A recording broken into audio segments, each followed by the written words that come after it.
Light नहीं है, light नहीं पड़ रही है इस पर। कोई लाइट क्यों नहीं पड़ रही है? लाइट क्यों नहीं पड़ रही है? अरे वहां करोगे तो लाइट थोड़ी आएगी, वहां पर फोटो नहीं आएगा, तिरछा हो जाएगा। सामने ही रहता है भैया, सामने रहेगा, चाहे दूर रहे चाहे नजदीक रहे। दूर भी हो कर सकते हो, नजदीक भी कर सकते हो, लेकिन रहेगा तो सामने ही। वही करो, पूरी करो साले को। कौन सा है? तो वही ये वाला जगह कुछ तो है लाइट में गड़बड़ की, नहीं आ रहा है। रोज तो लाइट आती थी।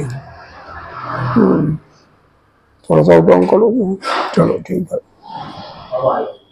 आ जाएगा।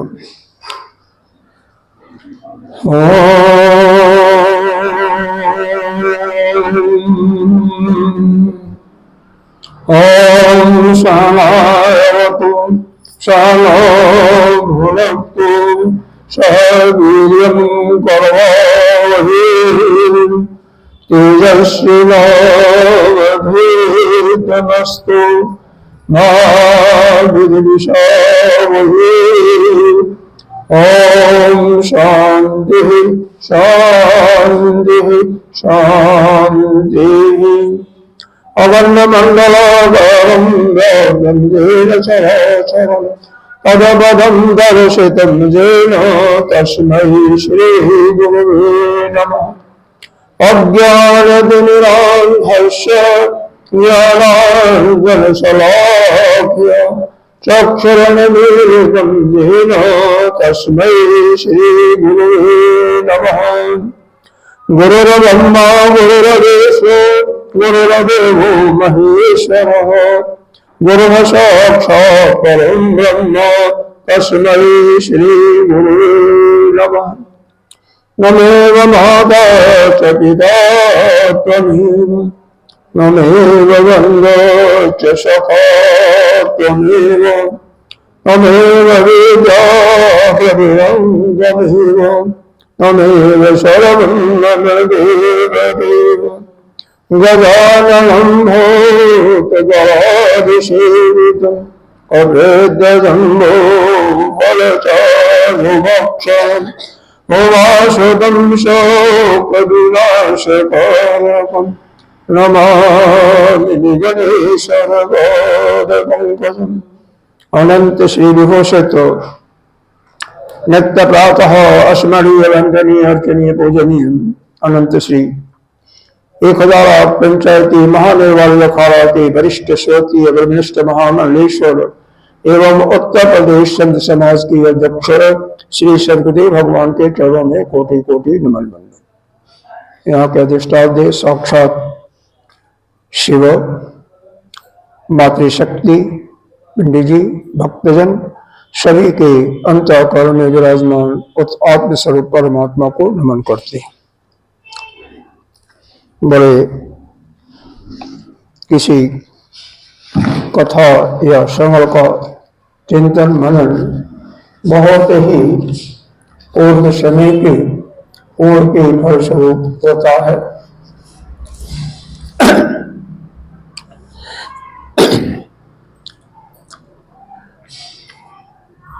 यह हम लोग शिव पुराण की कथा, आज अंतिम दिन है।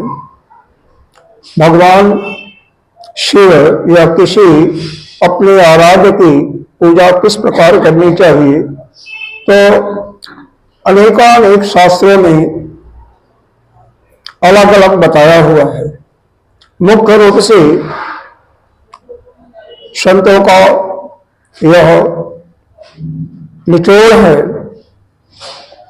कि 5 क्रम उसमें अवश्य करना चाहिए, जिसमें पहला होता है अभिगमन, दूसरा होता है उपादान, तीसरा होता है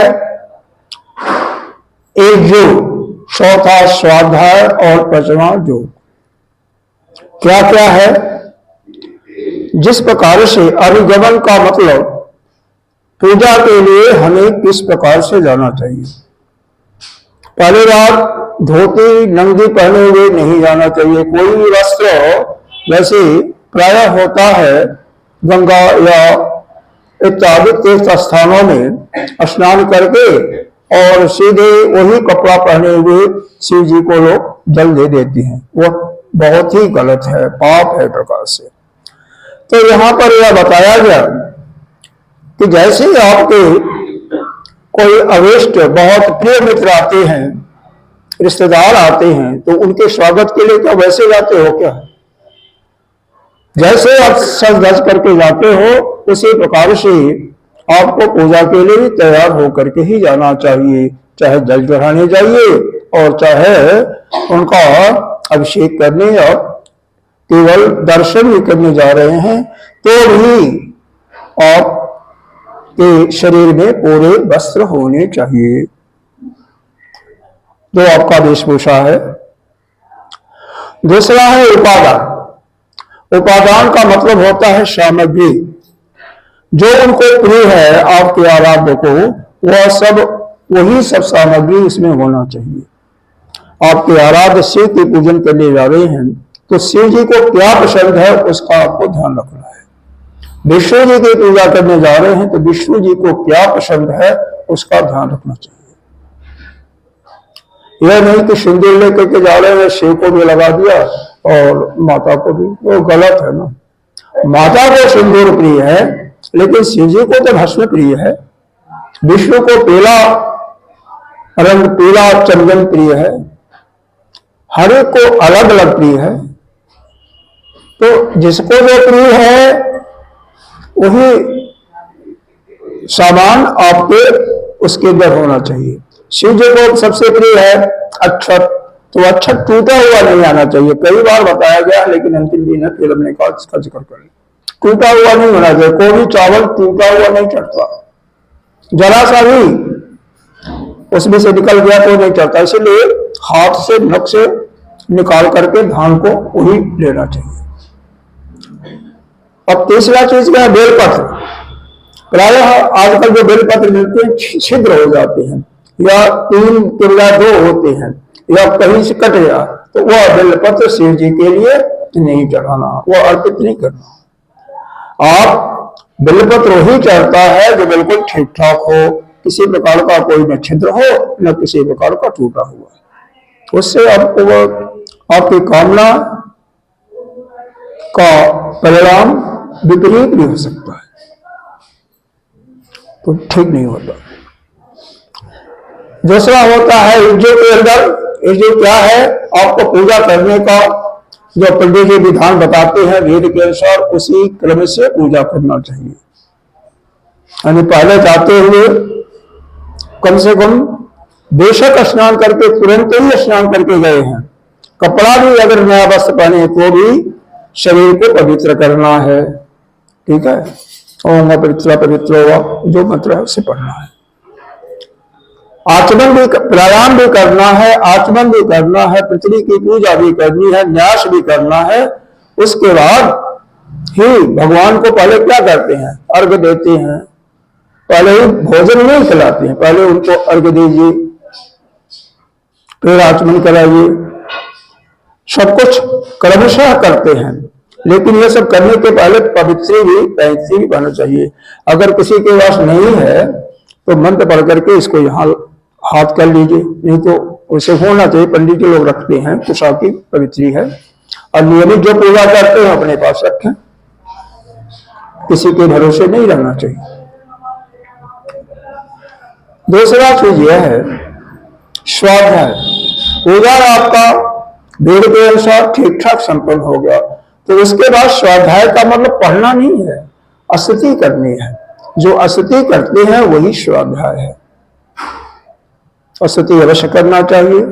आरती करने के बाद, पहले तो आरती भी होगी ना, आरती करने के बाद स्तुति, क्षमा प्रार्थना इत्यादि जो कुछ होता है करके, फिर उसके बाद जो होता है अंतिम अंग, जो का अप्लाई यह है कि तत्व के दृष्टि से आप और वह जिनकी आराधना कर रहे हैं, जिसकी पूजा किया है, दोनों एक है।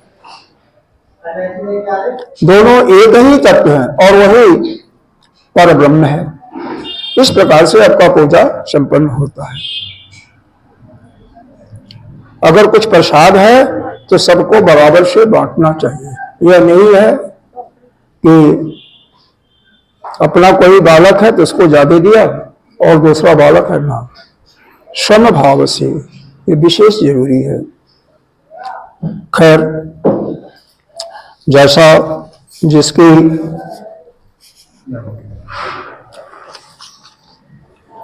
भावना होती है, स्वभाव होता है, उसे परिवर्तन नहीं होता है, लेकिन फिर भी प्रयास करो कि कम से कम गलती जानबूझ करके न हो। अनजाने में कोई हो गई तो कोई बात नहीं, लेकिन बारंबार अभ्यास करते हुए गलती नहीं होगी। यहाँ पर यह संहिता है, इसका नाम है, अंतिम संहिता है वायवीय संहिता। वायवीय संहिता, इसके पहले आपने कई संहिताओं का वर्णन किया, 7 संहिता है। विद्येश्वर संहिता, उसके बाद वह चल रहा है, ठीक है, और लाइट नहीं आ रहा, पता नहीं कौन, जो भी कारण हो, छोड़ो उसको, कोई बात नहीं, अगर कर सकते हो तो देख लो। दूसरा होता है आपका रुद्र संहिता, तीसरा शतरुद्र संहिता, चौथा कोटि रुद्र संहिता, पांचवा उमा संहिता, छठवां कैलाश संहिता, और यह अंतिम संहिता है वायवीय संहिता। वायवीय संहिता का नाम इसलिए पड़ा कि यहाँ पर वायुदेव से प्रश्न उत्तर है, इसलिए इनका वायवीय संहिता का नाम दिया। उमा संहिता का नाम क्यों दिया? क्योंकि उमा के चरित्र का वर्णन है, उनके पराक्रम का वर्णन है। तो इस प्रकार से अलग अलग संहिताओं का नामकरण जो है उनके स्थान से है। एक और चीज है, पूजा में एक चीज और ध्यान रखना है। किसी का मान लो कोई मंत्र का जाप कर रहे हो, क्योंकि पूजा में मंत्र का जाप तो करते ही हैं, जिसका भी हम करते हैं, तो उसका देवता कौन है, उसका ऋषि कौन है, वह किस के लिए वह किया जा रहा है, और उसका छंद क्या है, उसका कीलक क्या है, ये सब चीजों का भी ज्ञान होना आवश्यक है। आप कोई भी पुस्तक लेंगे तो शुरू में दिया हुआ, उसमें तो ये भी दिया हुआ है बीज क्या है, शक्ति क्या है। चाहे आप गीता जी पढ़ें, दुर्गा सप्तशती पढ़ें, या आपका शिव जी की उपासना कर रहे हैं, पूजा कर रहे हैं, तो रुद्राध्यायी हर एक में शुरू में दिया होता है।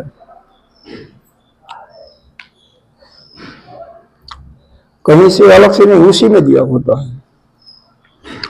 जैसे गायत्री मंत्र है, तो गायत्री मंत्र का देवता कौन है, उसका देवता और उसका ऋषि। ऋषि आते हैं आपके विश्वामित्र। ऋषि का मतलब होता है वेद के जो मंत्र होते हैं उनको अपने, जब वह गंभीर साधना में चले जाते हैं, एकाग्र की अवस्था में, समाधि में, तो वह मंत्र उनको स्पष्ट रूप से दिखाई देते हैं।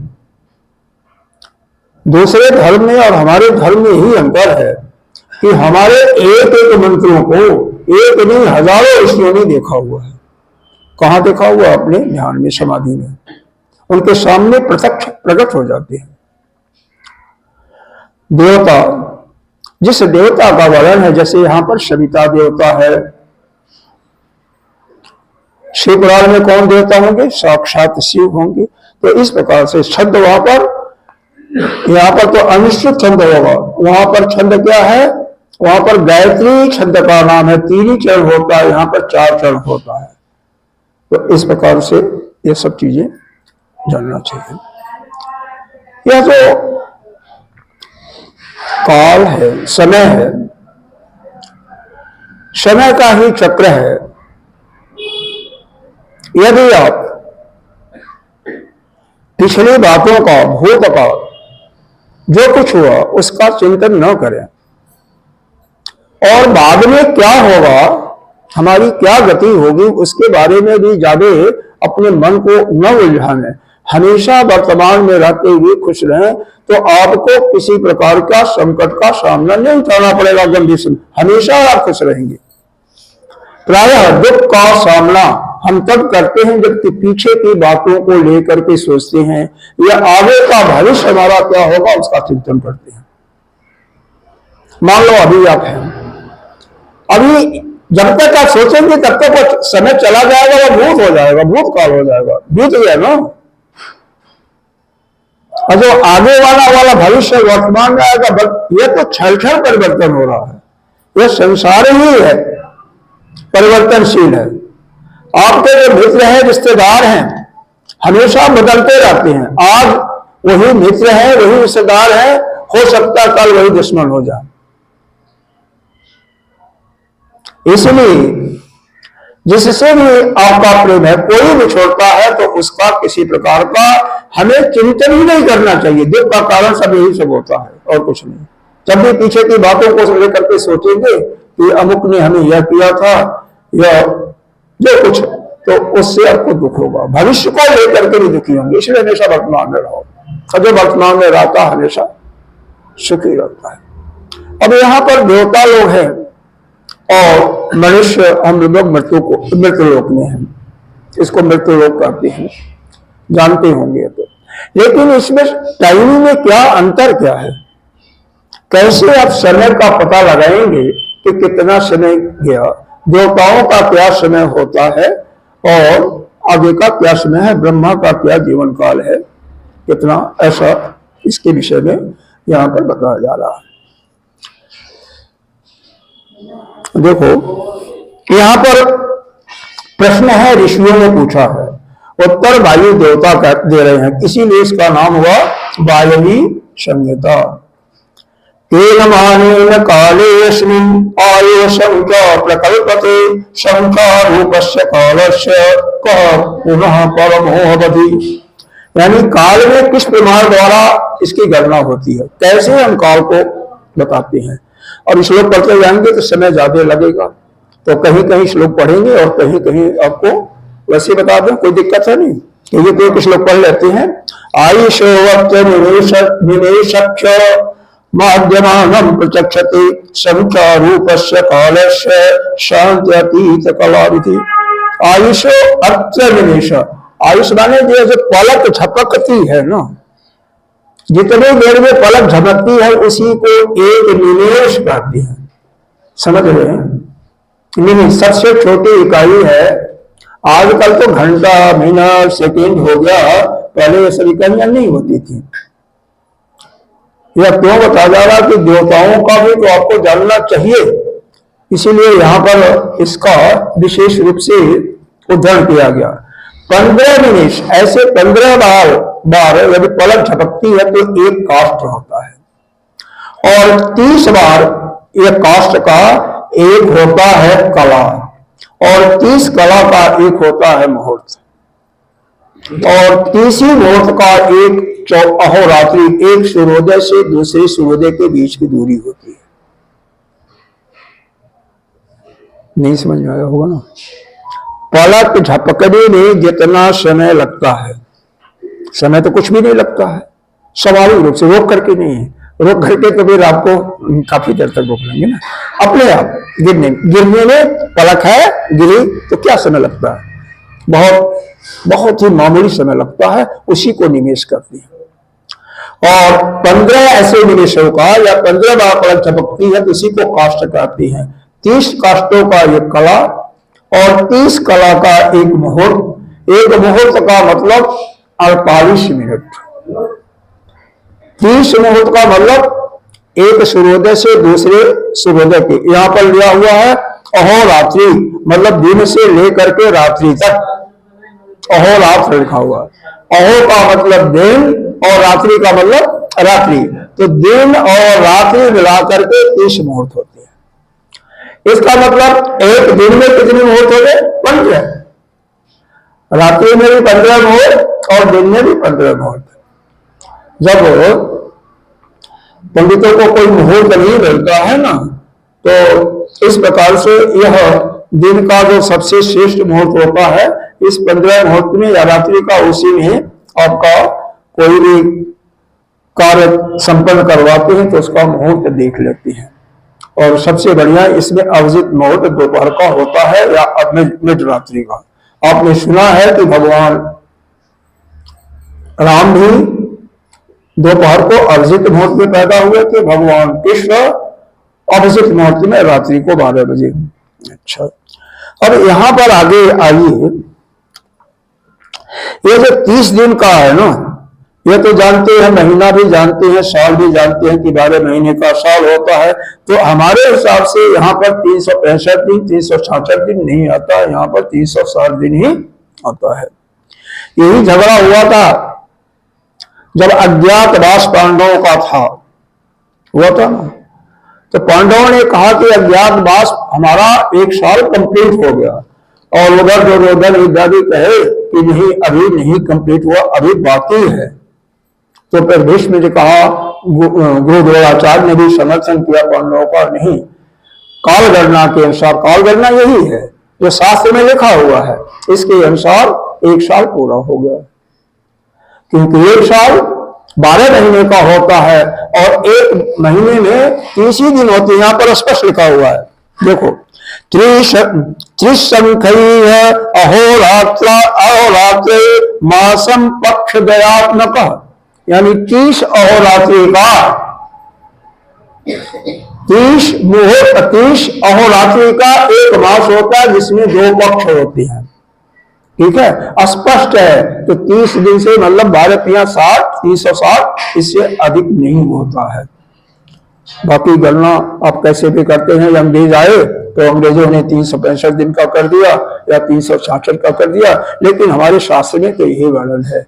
और इसी को नए लोगों ने सावन वर्ष के रूप में नाम दिया, उसका नाम कर दिया कुछ शास्त्रों में सावन वर्ष, और उसको दिया सूर्य के गति के अनुसार वो दिया, हर का समय का अलग अलग वो दिया। और इसके बाद ये देखिए, जो हमारे 360 वर्ष होते हैं ना, वही देवताओं का 1 दिन होता है, स्पष्ट लिखा हुआ है। यहां पर अगर पढ़ना चाहें तो पढ़ सकती हैं। तो 30 हमारे वर्षों का, अरे 360 दिनों का उनका क्या होता है, 1 दिन, अर्थात 1 वर्ष का 1 दिन होता है देवता का, जो स्वर्गलोक में होते हैं। इसका मतलब क्या हुआ, 6 महीने का हम आयन कहते हैं, उसको हम दक्षिणायन या उत्तरायण के नाम से संज्ञा देते हैं। इसको कैसे होता है, अभी मकर संक्रांति आ रही है, 14 जनवरी को या 13 जनवरी को आती है, पहले 15 को आती थी, फिर 14 को, फिर 13 को जाएगी, ऐसे चलता रहता है। फिर वह करीब 16 या 15 जुलाई को जब सूर्य का संक्रांति बदलता है, तब तक यह हमारा उत्तरायण होता है। और वहां से लेकर के आषाढ़ के 15-16 तारीख जब भी संक्रांति आता है, उससे लेकर के इस मकर संक्रांति तक दक्षिणायन होता है। तो यह क्या होता है, यह जो उत्तरायण है यह देवताओं का 1 दिन है, नहीं समझ आ रहा। यह जो आपका मकर संक्रांति अभी आ रही है 14 जनवरी से, यहां से लेकर के जब आषाढ़ में लगभग मोटा मोटा मान लीजिए कि वहां पर जब संक्रांति आता है, तो 1 क्या हुआ, यह दिन हो गया देवताओं का, 6 महीने का 1 दिन होता है, और उसके बाद रात्रि होता है। तभी तो आप पितरों को 1 ही दिन तो पिंडदान देते हो, और क्या कहते हो, और पूरे वर्ष का पिंडदान हो गया। हमारे लिए तो 1 साल में 1 बार दिया, लेकिन उनको जो है 1 दिन मिला गया, दिन में 1 दिन मिल गया, तो उनको प्रतिदिन पिंडदान होता जाता है। यह बात समझ में नहीं आई होगी। देखो, जब आपके पूरे वर्ष का उनका 1 ही दिन हुआ, और तो पूरे वर्ष में 1 दिन आपने पिंडदान दिया, तो उनको मिल गया ना, नित्य प्रति हो गया ना। दूसरे वर्ष में फिर पिंडदान दिया, क्योंकि 6 महीना की जो आपकी रात्रि होती है ना, उसके बराबर 6 महीना के बराबर उनको 1 रात्रि होती है, और 6 महीना के बराबर उनका 1 दिन होता है। यह आप पर स्पष्ट लिखा। फिर ब्रह्मा जी का क्या है? ब्रह्मा जी का तो और भी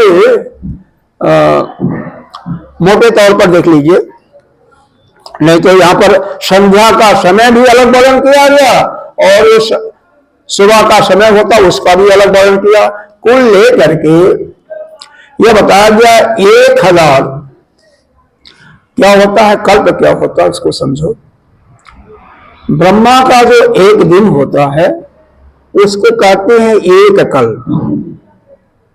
ब्रह्मा का एक दिन बराबर होता है एक कल्प।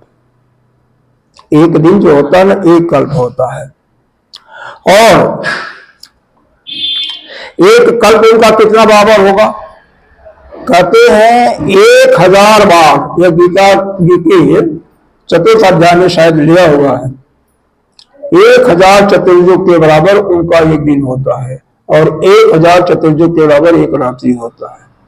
1000 चतुर्युग का मतलब होता है 45,20,000 वर्ष आपका, क्योंकि कलयुग का जो मान है वह 4,32,000 वर्ष है। इसका दूना द्वापर, इसका तिगुना त्रेता, उसका चौगुना सतयुग, सबको मिला करके लीजिएगा तो 45,20,000 जोड़ लीजिएगा, ऐसे है। अच्छा, ऐसे जब 8,000 वर्ष उनके पूरे हो जाते हैं ब्रह्मा के, तो एक युग होता है। एक युग का समन दिया और ब्रह्मा के एक दिन में इस प्रकार से करके आयु जो दिया, इंद्र जो है उनकी पूरी आयु में 5,40,000 इंद्र बदलते रहते हैं, आते रहते हैं, जाते रहते हैं। एक ही इंद्र नहीं करते हैं। और इंद्र की पदवी कैसे मिलती है? जब 100 यज्ञ का कोई सर्जक करता है। राजा बलि के लिए आया था ना, अगले कल्प में राजा बलि होगा, इंद्र होगा, भगवान ने ऑलरेडी वरदान दे दिया है। तो इस प्रकार से होता है, यानी एक दिन में 14 मनवंतर होते हैं। इस प्रकार से मनवंतर के हिसाब से हर एक में एक एक इंद्र होता है। कभी कोई हुआ, कभी दूसरा हुआ, कभी तीसरा हुआ, ऐसे बदलते।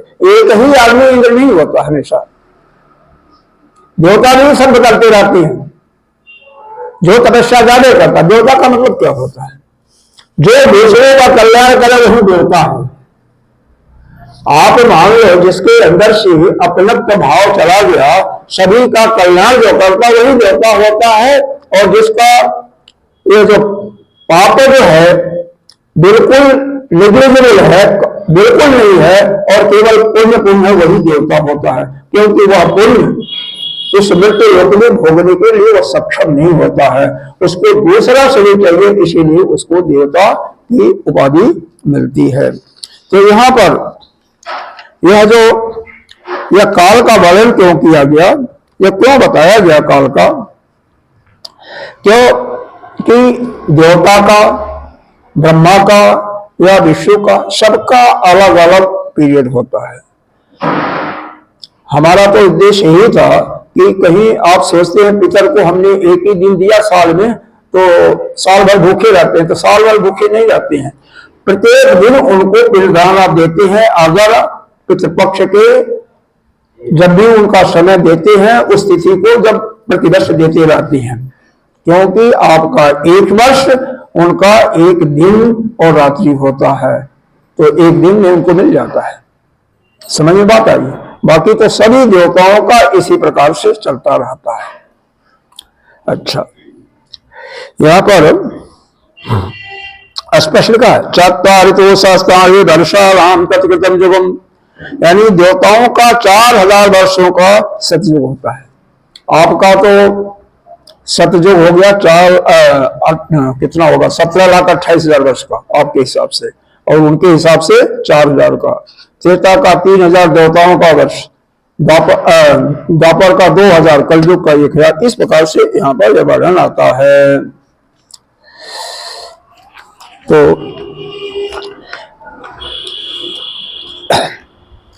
यहाँ पर ब्रह्मांड की स्थिति और सृष्टि आदि का निरूपण किया गया, जो कि पहले इसका वर्णन कर दिया गया था।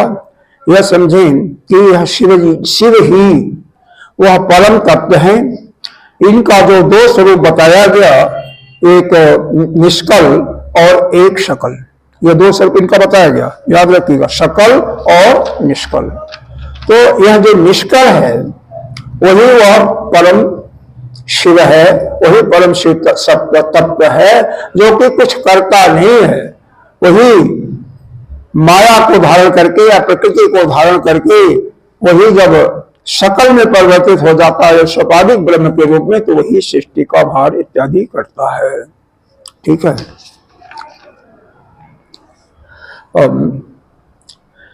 आगे की कथा आती है। एक ऐसे ऋषि थे जो कि धौम्य ऋषि का नाम सुना होगा, क्योंकि देवी भागवत में जब यह भागवत में भी आया है, श्रीमद् भागवत में भी आया है, जब परीक्षित का पुत्र था जिसका नाम था जन्मेजय, वह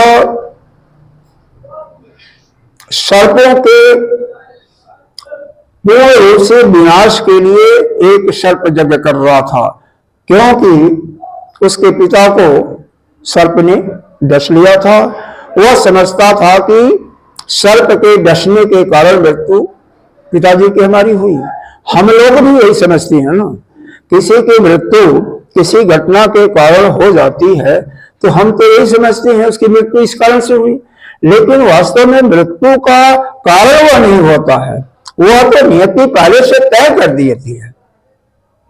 तो वह सर्प का कोई बेबरार नहीं है, वह नियति ने पहले निश्चित कर दिया है, और किसी की मृत्यु होती भी नहीं है, वह शरीर का मृत्यु होती है। जिस समय परीक्षित 7 दिन का श्रीमद् भागवत पुराण की कथा यह सुखदेव महाराज से सुना, उसी समय उनकी मुक्ति हो गई थी। तो उनके शरीर का कोई मतलब ही नहीं था, वह तो शरीर से अलग हो गए थे। यह बात शायद समझ में नहीं आ रही होगी ना। जीते जी जो भी मुक्त हो जाता है, मुक्त कैसे होता है? जब आपका ध्यान जो है, मन जो है, किसी वह शिव तत्व में या उस परमात्मा का विष्णु का स्वरूप से ये मां जगदम्बा के स्वरूप में बिल्कुल स्थिर हो जाता है, वहां से आपका मन इधर उधर चलायमान नहीं होता। जो भी लोग क्या करते हैं, तो करते हैं ना, भक्त लोग क्या करते हैं, जो भी उनका ध्येय होता है, जो आराध होता है, उसी का चिंतन करते रहते हैं, उसी का जाप करते रहते हैं, उसके अतिरिक्त कुछ नहीं होता। या इस प्रकार से समझें कि सभी के अंदर समर्थ दृष्टि आपके अंदर आ जाए। आपका कोई शत्रु नहीं, आपका कोई मित्र नहीं, सभी एक जैसे हैं, क्योंकि सबके अंदर एक ही आत्मा का स्वरूप है, वही आत्मा सभी प्राणियों के अंदर है। आप ही के अंदर या यहाँ पर जो बैठे हैं उन्हीं के अंदर नहीं, बल्कि चींटी में भी वही है, वही ब्रह्मा में भी है, अलग अलग नहीं है, एक ही तत्व सभी के अंदर विराजमान है। यह जो शरीर है यह अलग अलग बना हुआ है। शरीर जो है पिछले आपके कर्मों के माध्यम से जो पाप और पुण्य हुआ उसके कारण से इसका निर्माण हुआ है। चाहे आपको मनुष्य जोनी मिला या देव जोनी मिला या अधोगति हुई, मतलब चींटी की जोनी, मच्छर की गति या पशुओं की गति या वृक्ष की जोनी मिली या पत्थर की मिली, पहाड़ की मिली, यह सब आपके कर्मों के फलस्वरूप है। तो अगर यहां पर इसका वर्णन क्यों किया गया, ये भी तो बात करें, क्यों वर्णन किया गया?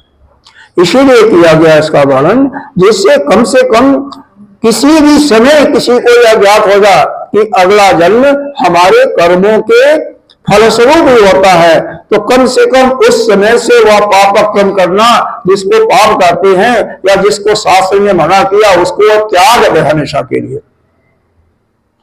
सभी लोग जानते होंगे कि झूठ बोलना पाप है, नहीं जानते हो? दूसरे का सामान चुराना अच्छा है क्या? तो इसको हमेशा के लिए त्याग दो अपने मन से। किसी को मारना सताना अच्छा है, और अच्छा है तो तुम्हें कोई सताए तब भी दुख मत हो, क्यों दुखी होते हो? अगर हम सीधी सी बात है कि हम जिन कारणों से दुखी होते हैं वह काम हम दूसरों के लिए न करें। हम जो चाहते हैं कि दूसरे हमारे साथ ऐसा कर्म न करें, तो हमें वह कर्म दूसरे किसी के साथ नहीं करना चाहिए। यह बात समझ में आ रही नहीं आ रही? आप चाहते हो कि हमसे कोई हमेशा सत्य बोले या हमारा कोई आदर करे, हमारा सेवा करे। कोई अगर छोटा है तो आप भी तो बड़ों का आदर करोगे, तभी तो होगा ना। तो जो आप चाहते हो दूसरों से वह आप दूसरों के लिए कीजिए। आप चाहते हो कोई हमारा सामान, चाहे मैं घर पर रहूं या न रहूं, फेंका रहे लेकिन दूसरा कोई न ले जाए, तो आप भी दूसरे का सामान मत छुओ ना। यह अगर आप चाहते हो कि कोई हमारे सामने कच्चा भच्चा खा करके या शराब पी करके ना आवे, तो आप भी मत करो। आपके लिए नहीं कहा जा रहा, आपके लिए मतलब कोई भी XYZ उसके लिए कहा जा रहा है। तो उस तत्व की प्राप्ति, उसका बोध तभी होता है जबकि आप सभी के अंदर समदृष्टि रखते हो। जानते हो धर्म की परिभाषा, यानी धर्म का क्या होता है? धर्म से ही वैराग्य है। कल या परसों आया था, आपने सुना था। धर्म का परिभाषा आपके आदि गुरु शंकराचार्य जी ने क्या दिया है कि जगत स्थिति कारण सर्व प्राणिनाम अभ्युदय, सभी प्राणियों का अभ्युदय और निःश्रेयस करह। यानी जगत की स्थिति, ऐसा कर्म जो भी आप करते हैं, जो कर्म आप कर रहे हैं, ऐसा कर्म जिससे जगत की जो स्थिति है उसमें कोई छेड़खानी नहीं हो रही है, स्थिति बनी रहे। और समस्त प्राणियों का अभ्युदय का मतलब होता है उन्नति, उनकी उन्नति हो रहा है। निःश्रेयस की मतलब होता है और फिर उनका कल्याण होकर के वह जीवन मुक्ति की तरफ या अध्यात्म की तरफ जाए। जो कर्म है इसमें सहायक होते हैं, उसी को धर्म कहते हैं। ये समझ में बात आ रही है? किसी की नहीं आ रही है? ऐसा कर्म जो किसी को दुख न दे, ठीक है, सबकी जगत की स्थिति ठीक ठाक बनी रहे। कोई गलत काम करोगे जगत की स्थिति में होगा ना, कोई दुखी होगा तो जगत की स्थिति नहीं रहेगी ना। दूसरा, सर्व प्राणी, सभी प्राणियों का कल्याण हो, तो कैसे होगा? जब केवल आप अपना मेरा तेरा करोगे तब तो नहीं होगा ना। जब सभी के, अगर कोई भी आ गया आपके पास दुखी आ रहा या किसी रोग से पीड़ित तो उसकी सहायता करोगे तभी तो होगा। कोई भूखा आ गया तो अपना, अरे संतों का देखो पिछले अनेक ऐसा दृष्टांत मिलेगा कि अपना भोजन छोड़ करके उनको दे दिया, बेटे भी दे दिए, पत्नी भी दे दिया, भूखे रहे, तो तभी तो जगत की स्थिति बनी रहेगी ना। हमारे गुरुदेव इसमें एक बात कहती है, धर्म का बिल्कुल साधारण शब्दों में परिभाषा किया है। देखो, जो आप चाहते हो अनुकूल, जो चाहते हो वैसा व्यवहार दूसरों के साथ वैसा ही करो। जो चाहते हो कि ऐसा व्यवहार कोई हमारे साथ न करे तो ऐसा आप भी किसी के साथ न करो। यही धर्म है, यही तपस्या भी है। तपस्या का मतलब प्रतिकूल और अनुकूल परिस्थितियों में एक समान रहना। दुख का समय आता है तो भी, सुख का समय होता है तो भी, दोनों समय में एक जैसे रहना, यही तपस्या है। ये बहुत एक वाक्य में बताया जा रहा है, ठीक है। जैसे आप सभी समझ जाओ, कैसी भी परिस्थिति हो, आपके फेस पर, आपके मन पर किसी प्रकार की विकृति ना आवे, तो इसका मतलब आप तप कर रहे हो। जो चाहते हो आप कि ऐसा लोग करें वैसा ही आप दूसरों के साथ व्यवहार करो, वही धर्म है। अदरवाइज शास्त्र के अनुसार यही है, जगत की स्थिति ठीक ठाक बनी रहे, सभी प्राणियों का कल्याण हो और उनकी वो अभ्युदय की भी प्राप्ति, निःशेष की भी प्राप्ति करें, अर्थात उनकी मोक्ष हो। जो कर्म है वही कर्म जो है वह धर्म रूपेण है, धर्म के अनुसार है। खैर, अब यहां पर देखिए, ऐसे अब समझ में जिसके नहीं आए तो फिर बता देना। समझ में आ रहा नहीं आ रहा? आ रहा। भगवान कृष्ण ने भी शिक्षा प्राप्त किया था। यह गुरुकुल की बात नहीं है, धौम्य ऋषि की अभी बात हो रही थी, जो कि यह पांडव में, यह क्या नाम था, अपने जन्मेजय जो राजा परीक्षित के पुत्र थे, उनकी मृत्यु के बाद इन्होंने एक ऐसा यज्ञ रचा था कि जिसके कारण से सभी जितने भी सर्प हैं सभी का नाश हो जाए, सभी का नाश हो जाए। तो एक दर्धौम्य ऋषि के ही बड़े भाई का नाम उपमन्यु था। बहुत बड़ा महान तपस्वी महान ऋषि था, बालक गरीब था। बालक जिस परिवार में हुए थे बहुत गरीब थे, खाने को बस नहीं चलता था गुजारा। दूध पीने की तो बात ही क्या है, दूध सबको कहाँ मिलता है। तो गोदूध हमारे सनातन धर्म के अंदर गोदूध की बहुत ही महिमा गाई गई है, जगह जगह गाई है। क्यों? गो के दूध से घृत बनता है, दही बनता है, और बिना कोई भी यज्ञ बिना घी के संपादित नहीं होता, नहीं पूर्ण नहीं होता है। यज्ञ में घी अवश्य चाहिए, ब्रूही जौ भी चाहिए। दो चीजों का तो नाम आता है। वैसे तिल भी हम लेते हैं, चावल भी लेते हैं, सब कुछ लेते हैं, लेकिन दो चीजों का नाम तो जगह जगह आया है, एक जौ का और एक गाय के घी का, दूध का। इसीलिए ऋषि लोग अपने अपने आश्रम में बाहर से नहीं लाते थे, खुद पालते थे, उनके शिष्य लोग सेवा करते थे। तो यह मन्नु जो थे, माता के लिए माता से बारंबार रोते थे, कहते थे मेरे को गोदुग्ध दिलाओ, गोदुग्ध पिलाओ। माँ कहने लगी बेटा कैसे काम चलेगा, गोदुग्ध है नहीं। तो माँ ने क्या किया, जैसे आप आजकल दूध पीते हो ना, क्या पीते हो पता नहीं किस चीज का होता, पाउडर का होता, किस चीज का पीते हो, थैली में आता है, मदर डेयरी की चोटी खोल लेते हो, लोहे की मशीन देती है।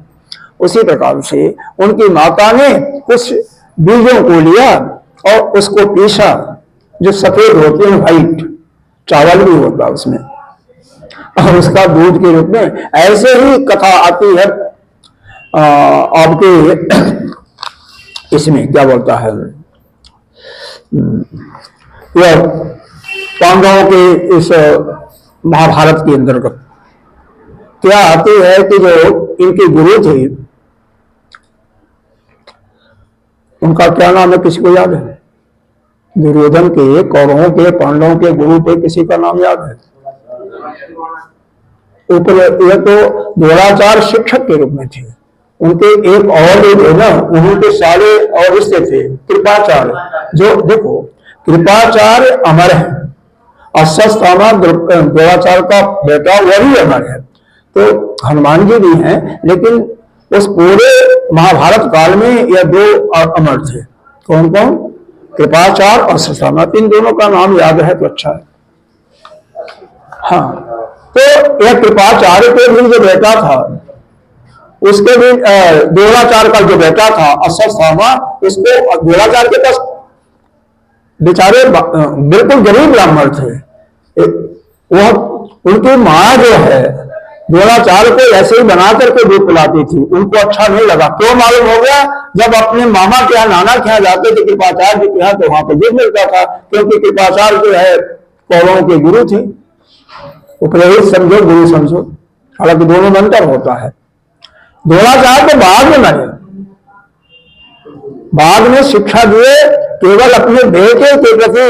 वो जब उनकी पत्नी या कृपाचार्य की जो बहन थी, तो बारंबार प्रार्थना की कि भाई ऐसे कैसे गुजारा होगा, राजा के साथ जुड़ना पड़ेगा, तब जाकर के वो बने। तो वो अभी इसी प्रकार से बना करके दूध पिलाया था। तो ये बनावटी दूध उपमन्यु को बिल्कुल अच्छा नहीं लगा। आपको भी पिलाया जा, हमें, हम लोग तो खैर अभ्यस्त हो गए हैं, जो भी आता है पी लेते हैं, या उसका जो भी उपयोग करना कर लेते हैं, लेकिन उसको अच्छा नहीं लगा।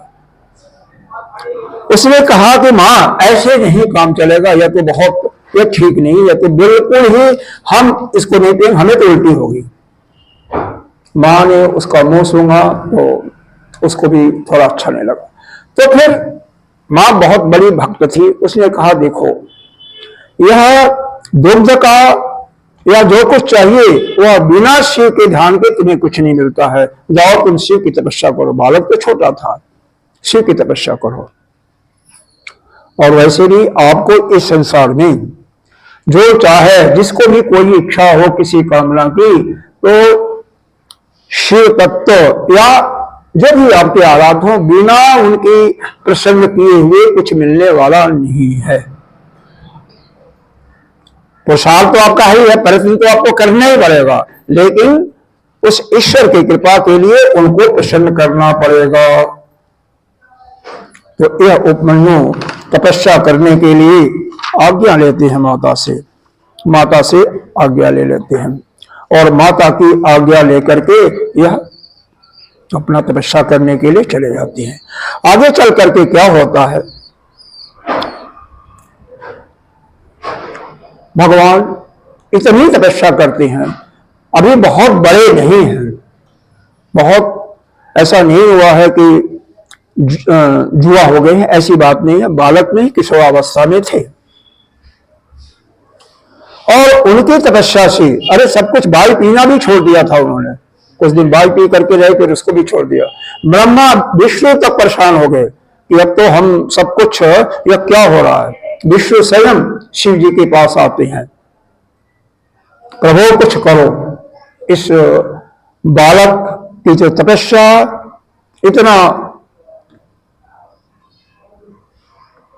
इतना कठिन हो गया है कि हम सभी परेशान हो गए हैं, जल रहे हैं, अग्नि से जल रहे हैं। यह क्यों? इसका यह होता है, एक आदमी कोई भी सांस रोक ले और उसका संबंध समष्टि से हो जा, हिरण्यगर्भ से हो जाता है। तो जैसे ध्रुव ने रोका था, आपने उसमें भी पढ़ा होगा, क्या बोलता है, श्रीमद् भागवत में भी कथा में सुना होगा। तो पूरी सृष्टि में सब वायु रुक जाती है, लेकिन उसके लिए समष्टि से संबंध जोड़ना पड़ता है। पूरे इस सृष्टि से अपना संबंध तोड़ना पड़ता है, केवल अपना संबंध हिरण्यगर्भ से रखना, मतलब पूर्ण रूप से जब किसी को वैराग्य हो जाता है। तो इनको पुराने ऋषि थे, पुराने पिछले जन्म में ऋषि परिवार के थे, इंद्र का रूप धारण करके भगवान शिव आते हैं इनके पास, इंद्र का रूप धारण करके। इंद्र कैसे थे? राजा थे न स्वर्ग के, इतना तो आप सबको मालूम है कि इंद्र राजा थे।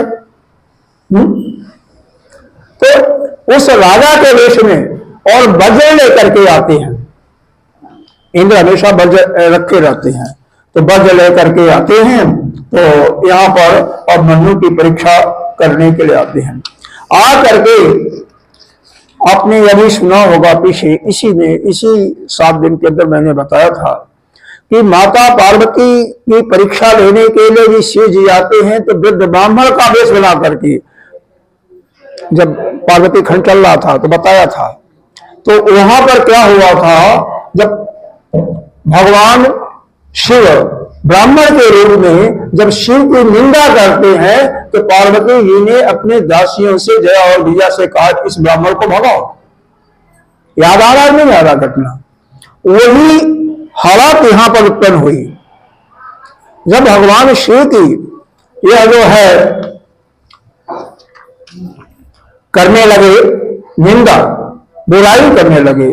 तो यह जो उपमन्यु थी, यह बहुत भला बुरा था, और उसने एक तो यह भी कहता है कि शास्त्र के अंदर ऐसा प्रमाण आता है, शास्त्र के अंदर ऐसा प्रमाण आता है कि जो गुरु की निंदा करे, संत की निंदा करे, तो उसके साथ क्या बता था, उसके मार दो, मार करके खुद मर जाओ। बहुत ऐसे शब्द का उसने उच्चारण किया, और वही करने के तैयार हो जाता है। देखो यहां पर स्पष्ट किया है, यह इसको मैं पढ़ भी देता हूं, नहीं तो कहोगे कि ऐसे बना करके कर रहे हैं।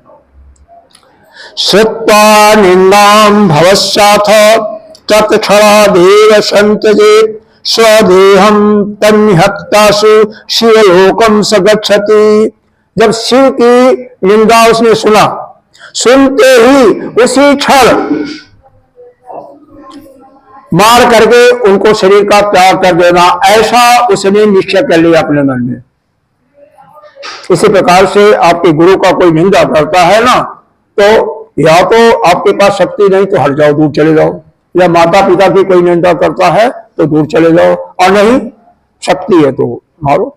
ठीक है, अगर मान लो वो भी प्रभावशाली है तो ठीक है, खुद भी हत्या कर लो अपनी। यही दिया हुआ है कि सत्ता निंदा भविष्य था, निंदा सुनने के बाद तत्क्षण उसी क्षण स्वदेहम देहंताशो, अपने देह का भी शरीर त्याग करो।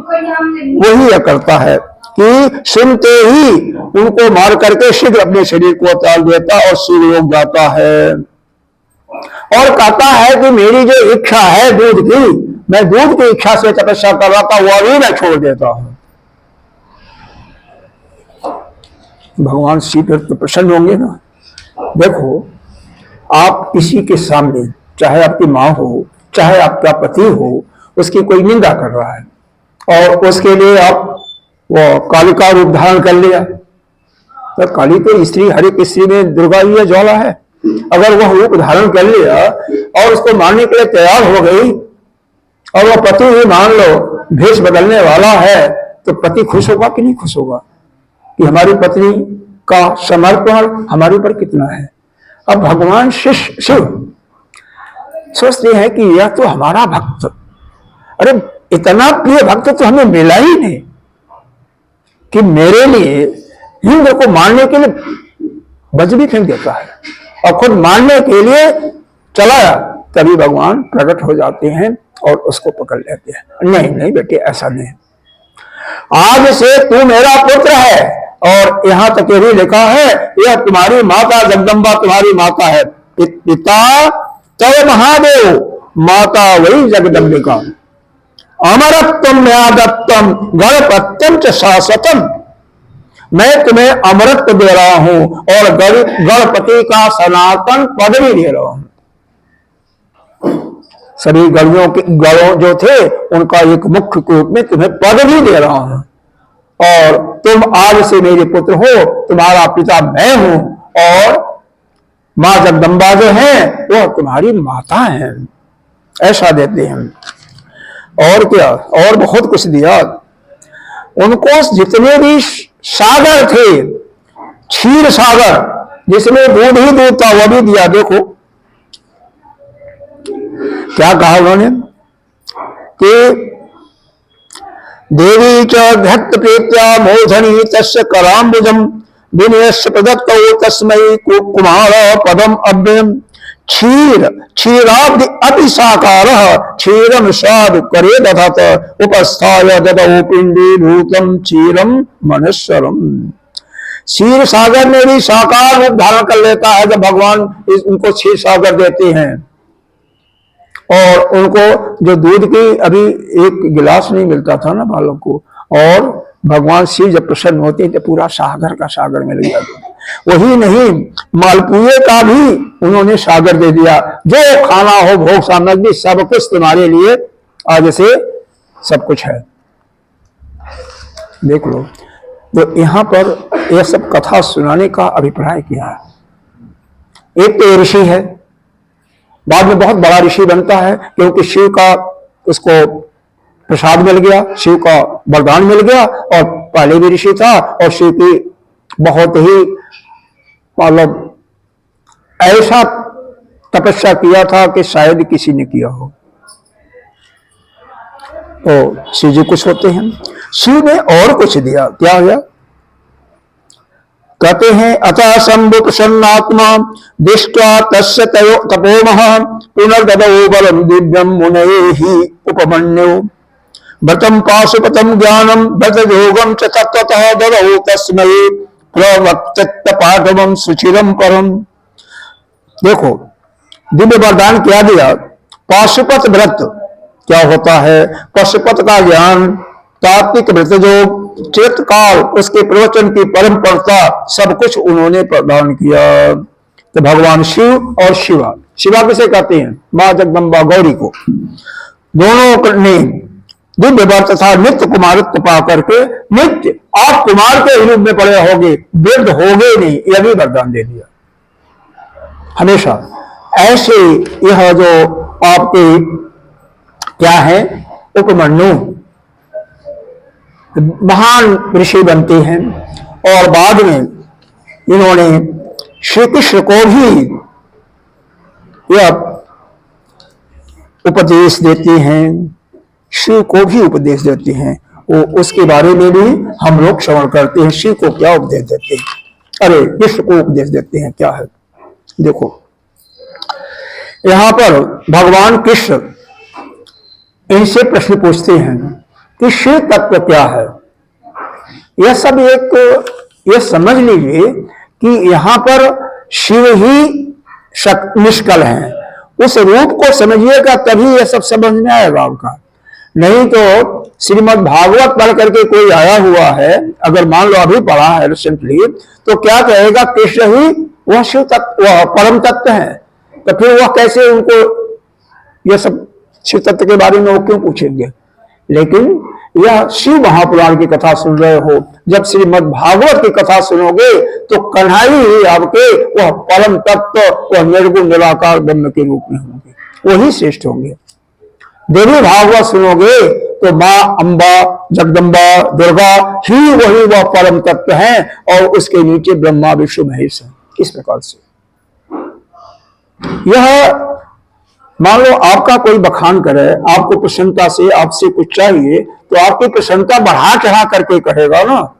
एक सुना होगा कि हनुमान के पूछ में लगने न पाई आग, लंका सिदरी जल गई गई निशाचर। क्या है, बढ़ा चढ़ा करके ना। लंका सिदरी के रूप में तो नहीं थी ना, कि ऐसे जल जाए। तो किसी की जब प्रशंसा करनी होती है तो उसको यहां पर बढ़ा चढ़ा करके कहते हैं। इसको एक दूसरे शब्द में कहते हैं, किसी को पता क्या कहते हैं इसको, इसको कहते हैं अतिशयोक्ति अलंकार। बहुत बढ़ा चढ़ा करके कहना, तो वही पर यहां पर बढ़ा चढ़ा करके किया गया है। तो भगवान कृष्ण जो कि साक्षात ब्रह्म कल्याणी है, वह इनसे प्रश्न पूछते हैं शिव तत्व के रूप में। उपमन्यु क्या उत्तर देते हैं, श्री कृष्ण महेशस्य शिवस्य परमात्मनः मूर्त्याति अभिस्ततम कृष्णम जगते चराचरम। हे कृष्ण, यह महेश्वर जो परमात्मा शिव है, इनके मूर्तियों से यह संपूर्ण चराचर जगत जो है किस प्रकार व्याप्त है, इसको सुनो। कैसे बताया, ब्रह्मा विष्णु रुद्र महेशान सदाशिव सभी क्या है, यह परमेश्वर की 5 मूर्ति समझो।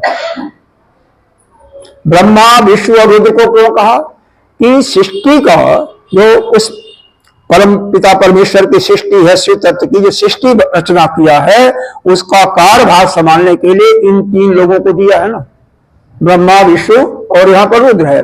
दूसरे पुराणों में ब्रह्मा विष्णु और महेश की संज्ञा दी जाती है, रुद्र और महेश को एक ही समझो। अच्छा, फिर महेशान, महेशान कोई अलग नहीं है, महेश का ही वही तत्व है, उन्हीं के एक अंग है, अंश है। और सदाशिव, सदाशिव भी शिव के ही एक अंग है। यह 5 मूर्तियों का विस्तार है। इसके अलावा उनके 5 और शरीर हैं, उनको भी क्या कहते हैं, उनको कहते हैं शब्दोजात। यह जो भगवान के यहाँ पर यह वेद व्यास की यह पुराण की रचना का एक तारतम्य देखिए। शुरू में इन्होंने बताया था भगवान के मुख्य रूप से 5 अवतार हैं। याद किसी को आ रहा है तो आ रहा है।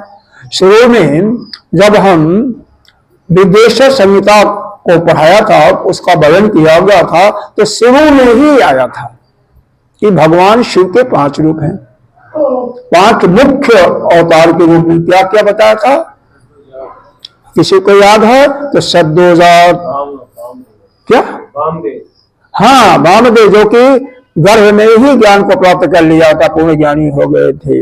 ईशान, अघोर, हाँ रुद्र या तत्पुरुष, इस प्रकार से बताया गया था। तो वहां पर उन्हीं को एक एक करके विस्तार से बता रहे हैं, क्योंकि यह अब शिव महापुराण समाप्त होने वाला है। तो वेद व्यास जी ने सोचा हमने शुरू में तो बता दिया, कहीं हमारे बालक जो हैं यह भूल गए, तो इसलिए उसको फिर बता रहे हैं और थोड़ा और विस्तार करके बताए हैं। हालांकि कई ऐसी घटनाएं हैं इस शिव पुराण के अंदर 2-2, 3-3 बार बताई गई है। तो उसका कारण क्या है कि जैसे इसलिए कि वह उनके अंदर दृढ़ हो जाए कि वह शिव तत्व ही एक पक्का है। ये जो 5 भगवान के जो स्वरूपों का वर्णन किया, 5 अवतारों का, वह उनके चित्त में बैठ रहा है। और सद्य जात का बैठेगा तभी तो ना, जब बारंबार सुनोगे ना, एक बार सुनोगे तो भूल जाएगा, किसी एक का दुख का तो याद हो जाएगा, बाकी तो भूल जाओगे। तो इसीलिए बताया कि 5 शरीरों में पहला है सद्य जात, जो भगवान का विशेष अवतार माना गया है। जो कोई भी ऐसी संसार में इसमें वस्तु नहीं है जिसकी इन मूर्तियों से व्याप्त न हो। और क्या है? ईशान पुरुष अघोर वही वामदेव सद्योजात, यही महादेव जी की विख्यात 5 ब्रह्म मूर्तियां हैं। अब एक एक करके अलग अलग बताते हैं। क्या है? यह महेश्वर की जो अत्यंत पूजित अघोर मूर्ति है, वह धर्म आदि 8 अंगों से युक्त बुद्धि को प्रदान करती है, बुद्धि को अपना अधिष्ठान समझती है। देखो यहां पर क्या बता रहे हैं, यह जो अघोर है ना, वह बुद्धि की अधिष्ठात्री देवी समझिए, इसी का अधिष्ठान है। इसी प्रकार से दूसरे को मन का कहेंगे, किसी को इंद्रियों का करेंगे, इस प्रकार से कर रहे हैं। और वामदेव मूर्ति जो है, इसको अहंकार की अधिष्ठात्री देवी बताती हैं। वामदेव मूर्ति महादेव वेदस अहंकृते अधिष्ठाता त्रिम आहु रागम वेदिनः। स्पष्ट रूप से बता दिया कि ये जो वामदेव हैं आपके चित्त में, देखो यहां पर क्यों अलग अलग बता रहे हैं, 24 तत्वों का वर्णन करने जा रहे हैं। पहले काल का इन्होंने वर्णन किया, काल के बाद अब 24 तत्वों का वर्णन करने जा रहे हैं। तो 24 तत्व में यह चारों तत्व आते हैं। क्या? आपका मन, आपकी बुद्धि, आपका चित्त और आपका अहंकार, यही मुख्य है। अंतःकरण के ये चारों आपके अंग हैं। इसलिए चारों के अधिष्ठात्र जो देवियां हैं या जो अधिष्ठान है, उसके बारे में बता रहे हैं। तो आपको बुद्धि के बारे में बता दिया कि बुद्धि के बारे में कौन है? आपका अघोर नामक।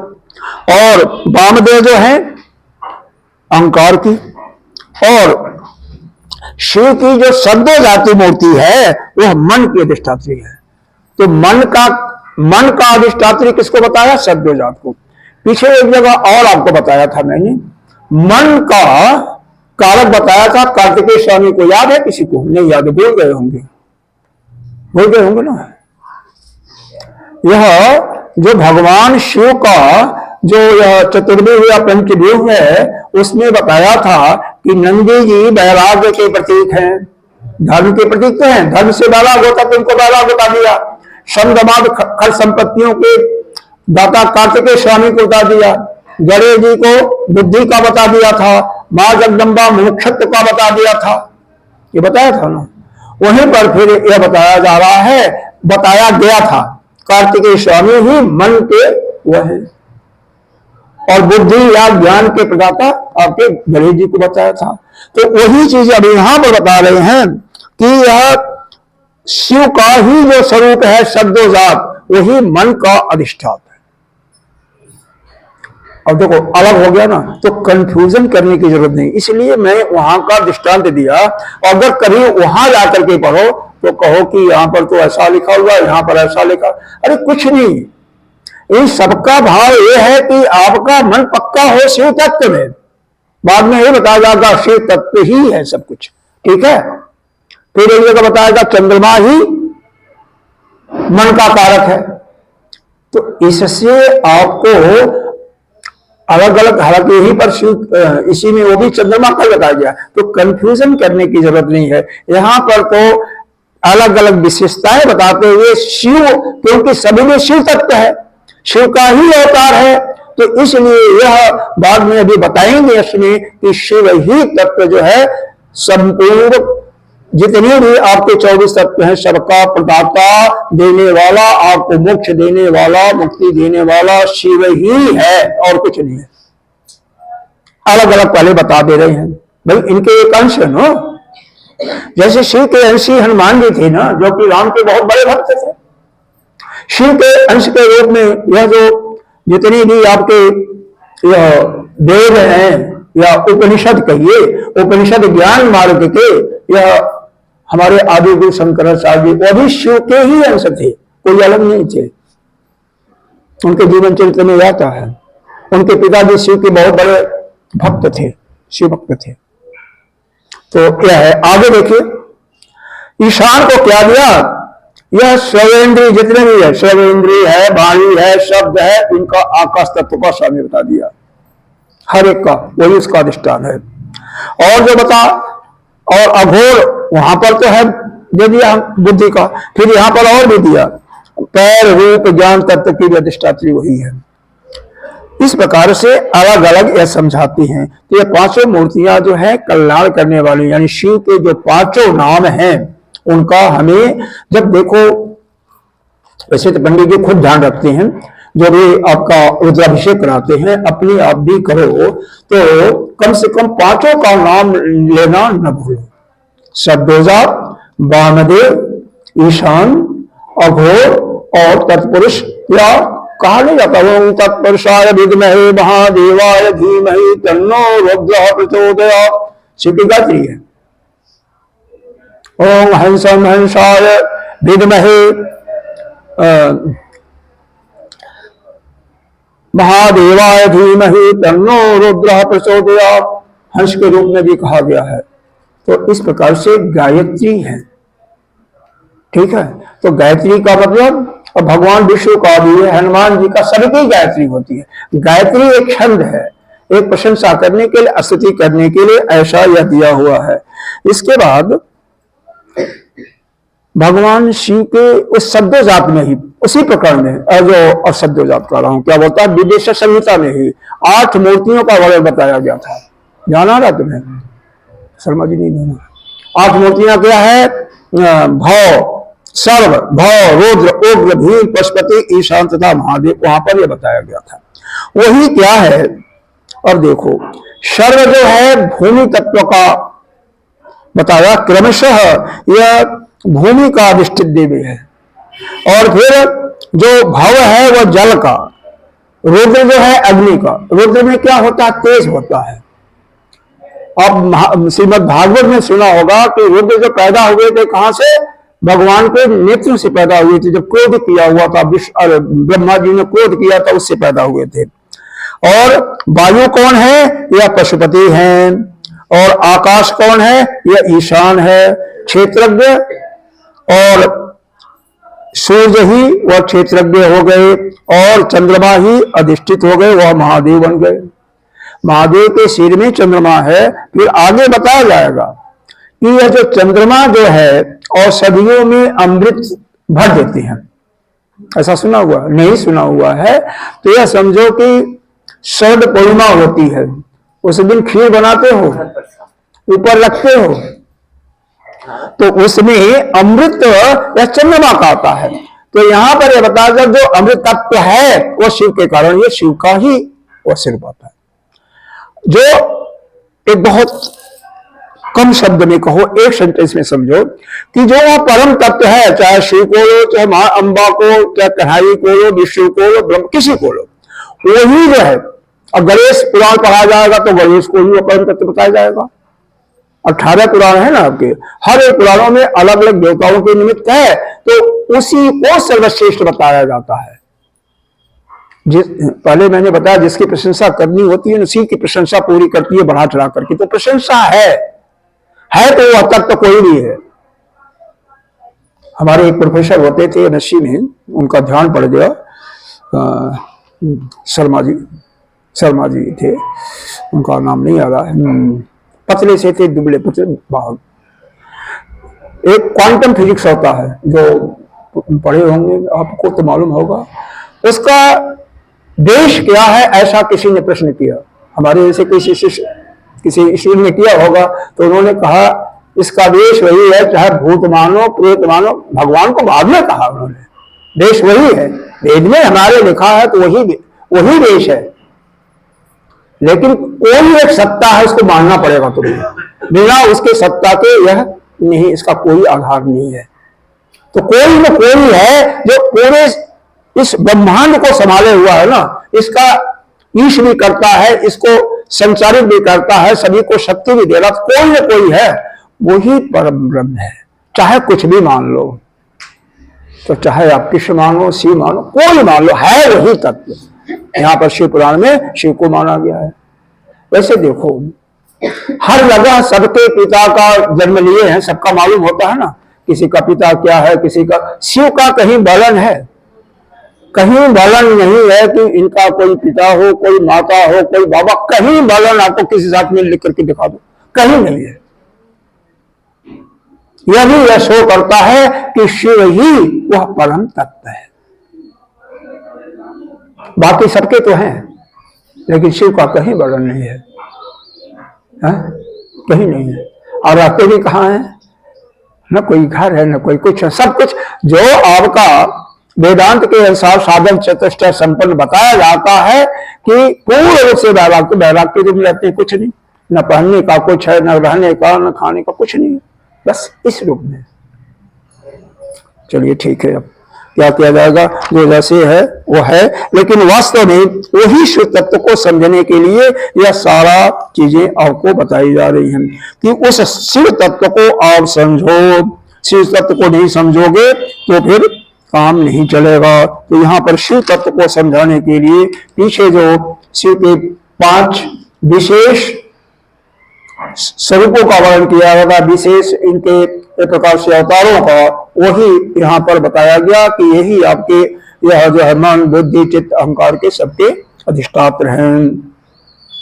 फिर बताया गया 5 महाभूतों के कारक, इसका भी यही बता दिया गया। सूर्य और चंद्रमा का भी, क्षेत्रज्ञ जो 8 में आते हैं तो उसका भी कारक बता दिया गया। अच्छा, अब प्रकाश कैसे आता आपको? प्रकाश कैसे होता है? क्या सूर्य के पास शक्ति है क्या? वैज्ञानिक लोग बताते हैं उसमें हीलियम गैस है, और उस हीलियम गैस के कारण जब तक रहेगा तब तक वो प्रकाश रहेगा, तब तक सूर्य का प्रकाश होगा। गैस समाप्त हो जाएगा तो सूर्य समाप्त, प्रकाश बंद। लेकिन हमारा वेदांत कहता नहीं, ऐसा नहीं है। वैज्ञानिक तो पहले भी कुछ सालों के पहले बता रहे थे पृथ्वी जस्ट होने वाली है, यह आने वाला, वो आने वाला, कुछ नहीं।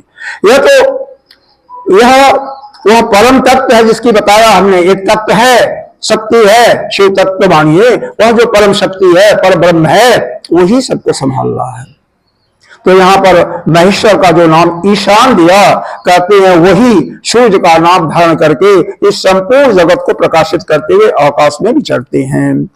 दीपयन्ति जगत सर्वम दिवाकर समाह्या, यह स्पष्ट रूप से यहाँ पर भी इसको बताते हैं कि वह शिव ही हैं। चलो ठीक है, आगे बढ़ते हैं हम।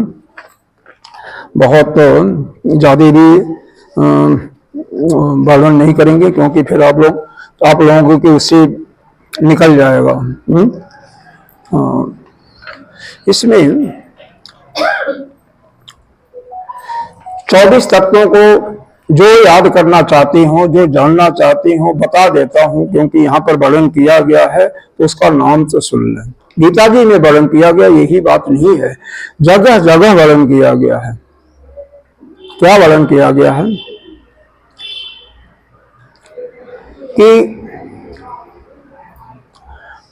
5 या शिव से ही पहले इन्हीं तत्व से वर्णन में क्या आया है, शिव ही वह जो है सोपाधिक ब्रह्म का रूप धर करके माया को धारण करती है, और माया से ही या प्रकृति कहिए उसको, उसी से फिर यह आपका हिरण्यगर्भ होता है। उसी से उत्पत्ति किसकी होती है? फिर यह जो शब्द, स्पर्श, रूप, इसको तन्मात्रा कहती हैं। तन्मात्रा आपको नहीं याद होगा, तो यह जो इंद्रियों के जो गुण हैं वह हैं।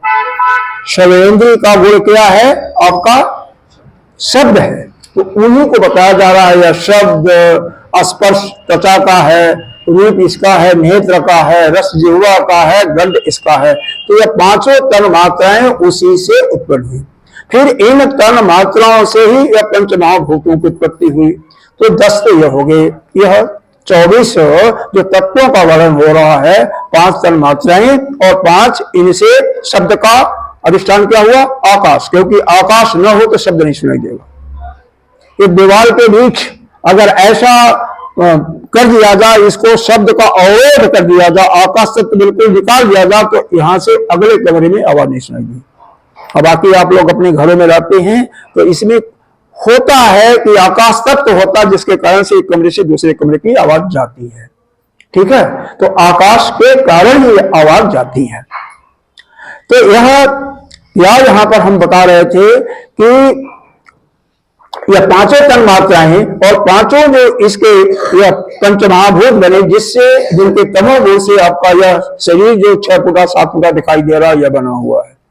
यह तो सबको मालूम है ना।